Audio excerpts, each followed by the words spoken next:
Hello guys, good morning to all of you. तो आप सभी के लिए मैं 4 से 6 दिन हो गए हैं तब से कोई वीडियो शेयर नहीं कर पाई हूँ, इसके लिए सॉरी। तो आज मैं एक इतनी अच्छी चीज़ लेकर आई हूँ जो हर लेडी के लिए बहुत ही ज़रूरी है, हर लड़की के लिए भी ज़रूरी है, क्योंकि आज मैं एक वीडियो शेयर करूँगी जिसमें मैं आपको बताऊँगी अच्छी बहू बनने के 14 टिप्स। तो 14 टिप्स ये अगर जिसने भी फॉलो कर लिए तो हर लड़की जिसकी शादी नहीं भी हुई है, अभी अनमैरिड है या फिर मैरिड हैं, तो भी अगर इन रूल्स को फॉलो करेंगी, इन टिप्स को फॉलो करेंगी तो वो अच्छी बहू कहलाएंगी। क्योंकि अच्छी बहू बनने का सपना सभी का होता है। सब सोचते हैं कि मैं एक अच्छी बहू बनूं, तो इसके लिए इन 14 टिप्स को फॉलो कीजिए। फिर बताइएगा मुझे कि आपको ये टिप्स कैसे लगे, कमेंट बॉक्स में बताइएगा। और प्लीज़ वीडियो थोड़ा सा भी पसंद आए तो लाइक जरूर कीजिए, सब्सक्राइब कर लीजिए हमारे चैनल को इसी तरह के नए नए वीडियोस देखने के लिए। तो चलते हैं, शुरू कर देते हैं जो आज के 14 टिप्स हैं। देखिए मैं आपको दिखा देती हूँ, मैंने किस तरह से नोट करके रखे हैं इसको। देखिए, तो ये पता है कब के नोट करके मैंने रखे हुए हैं। वहां घर पर एक बुक रखी हुई थी, उसमें ये टिप्स निकले हुए थे। तो मम्मी बोली ये बुक तो खो सकती है, इधर उधर हो जाएगी कहीं, तो तुम ऐसा करो इनको नोट कर लो। तो वही मैंने इनको नोट करके रखा हुआ है। देखिए, आप लोग फिर से एक बार देख लीजिए, अच्छी बहू बनने की 14 टिप्स। ये देखिए, अभी मैं आप लोगों को पूरे टिप्स सुनाऊंगी पढ़ करके।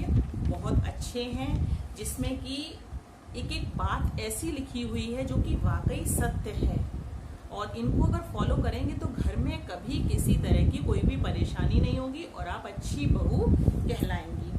तो देखिए, सबसे पहला पॉइंट इसमें दिया गया है, ये मान कर चले कि घर आपकी सास का है। सास जो हमेशा से उस घर में रही हैं, उस घर के रीति रिवाज और नियम कायदों से परिचित हैं।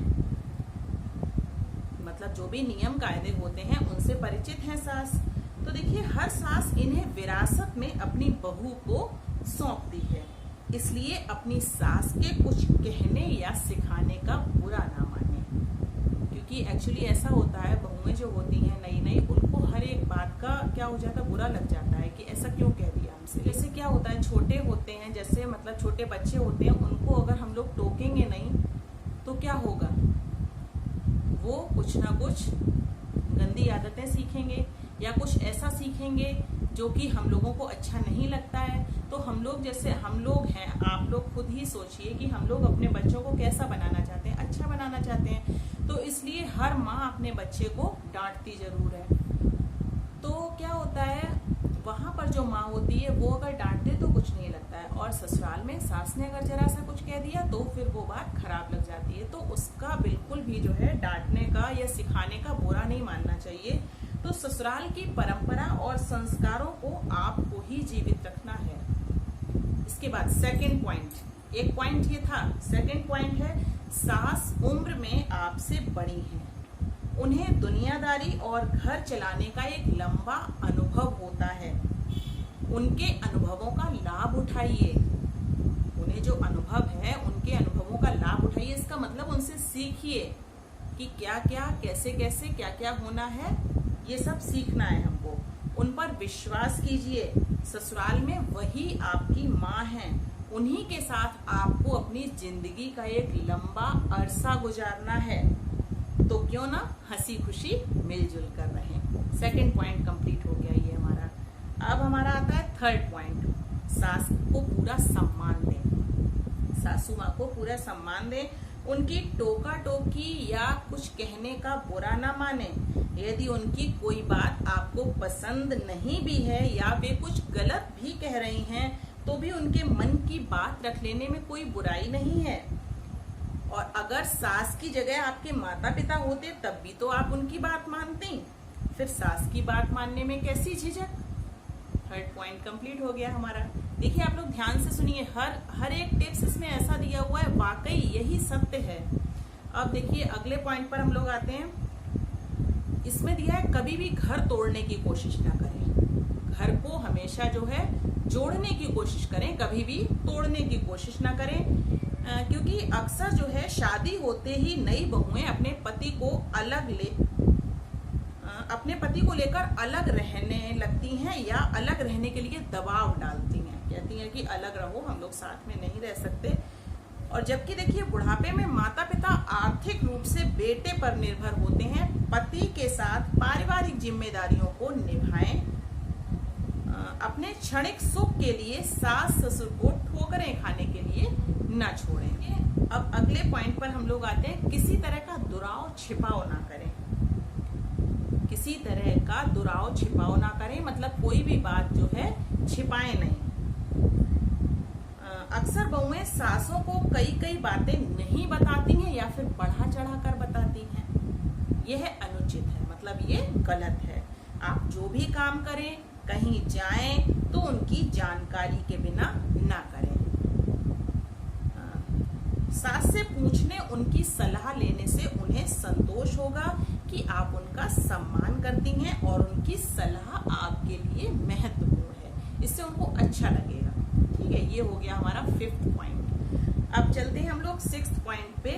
ससुराल में अपना पराया बिल्कुल ना करें कि ये मेरा है, ये तुम्हारा है, ये मेरा है, ऐसा नहीं करना चाहिए। सबको साथ लेकर चलें। उसके बाद बहुत ही इम्पोर्टेंट चीज है, यहाँ पर ध्यान से सुनिएगा, यानी कि अपने मायके से जो मिली हुई चीजें होती हैं, यानी कि माता पिता की दी हुई चीजों को अपने कमरे या अलमारी में बंद करके रख लेना जबकि घर में उनकी जरूरत हो, यह बहुओं की संकीर्ण मानसिकता को दर्शाता है। आप ससुराल का हिस्सा हैं, वह घर आपका है, इसलिए अगर आपका सामान घर में काम आ रहा है तो आपको ऐतराज क्यों हो?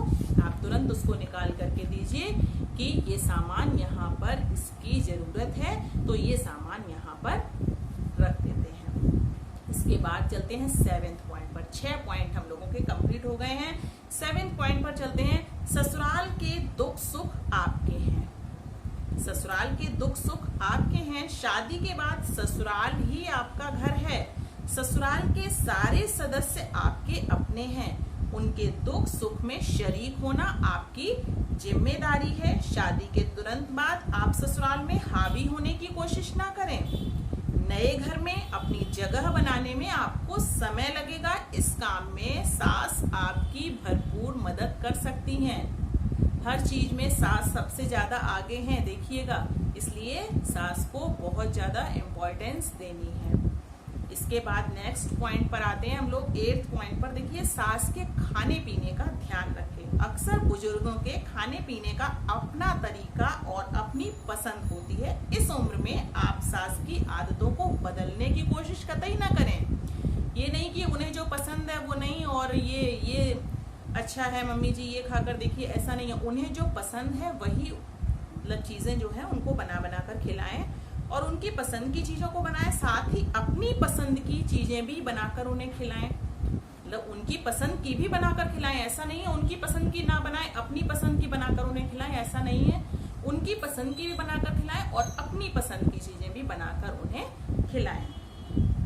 8th पॉइंट हो गए 8 हम लोगों के। 9th पॉइंट पर आते हैं। मायके की तारीफ ना करें।